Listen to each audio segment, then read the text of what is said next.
We've published a report called ACRP, that's Airport Cooperative Research Program number 31, and that began to look at the variety of strategies that are available to airports that have real capacity problems. And we began to look at the potential role of rail in that book, and now we're on a second project that is looking much more specifically at rail. We were surprised. Based on our experience in the United States, we kind of assumed that the scale of rail in a competitive mode would be much bigger than that of rail in a complementary mode, and we found just the opposite was true.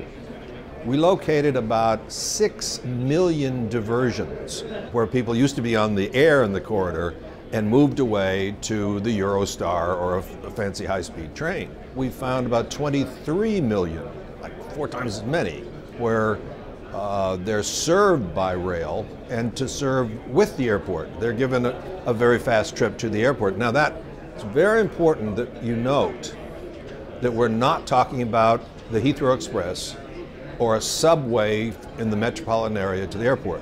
We're talking about a long-distance, high-speed trip that might or might not have gone by a feeder airplane.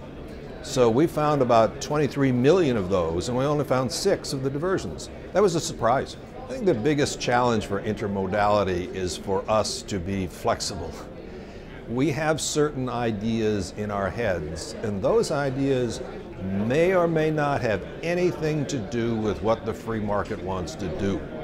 What we probably need to do in the next generation of this business is to be more flexible, give out more information much more freely and much more naturally, so that if I choose Ryanair to Han Airport, which is in the middle of nowhere, maybe it's just my right to look down at my pocket calculator and find when the next bus is, and find when the next train is, because I chose the Ryanair out of my own free will, but I don't know where the train is. So if we could really focus on getting the intermodal information into people's pockets, that would be by far the most cost-effective thing we could do, and it could work.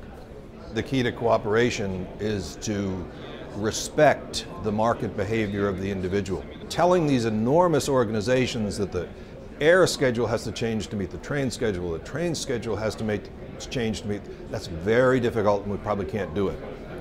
But if I could have a piece of information at my side at all times and say, gosh, I can go to Charleroi Airport in Brussels because I know where the bus is, that's the answer.